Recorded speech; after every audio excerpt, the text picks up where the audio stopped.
नमस्कार, मी अर्चना गावकडच्या रेसिपी या चॅनलवर तुमचं स्वागत। इथं मी कांदा मोठा असा कट करून घेतलेला आहे।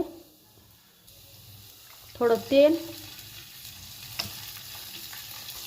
कांदा रंग बदलेपर्यंत मोठ्या आचेवर भाजून घ्यायचा आहे।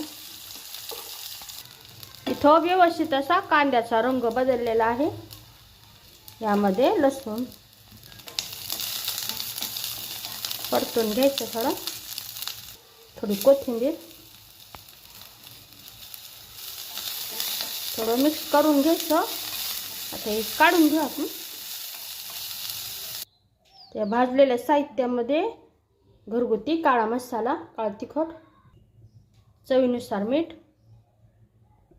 मिक्सरला फिरून घेऊ आणि सुक्कच पाणी नाही टाकायचं। भांड्यामध्ये तेल, इथं उकडलेल्या बटाट्याच्या फोडीत बटाटे उकडून त्याची साल काढून असे कट करून घेतलेले आणि हे जास्त एकदम गाळ नाही शिजवायचे, तर 90% पर्यंत शिजायचे, एकदम गाळ नाही शिजायचे असे बटाटे शिजून घेतलेले आहेत। गॅसची आच मोठी ठेवलेली आहे। मोठ्या आचेवर आता हे रंग बदलेपर्यंत बटाट्याचे कापे परतून घ्यायचे।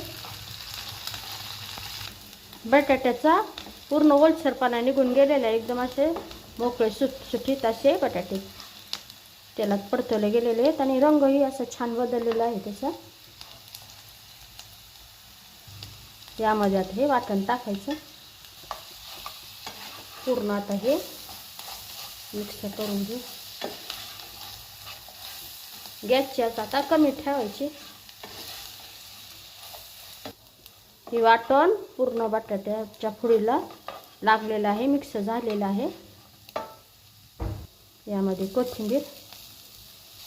कोथिंबीर टाकल्यानंतर व्यवस्थित असं मिक्स करून घ्यायचं।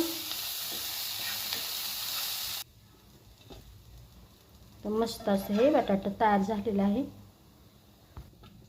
बटाटा फ्राय नक्की बनवून पहा। हा बटाटा फ्राय कसा झाला ते मला कमेंटमध्ये सांगा आणि व्हिडिओ आवडला तर त्याला लाईक करा।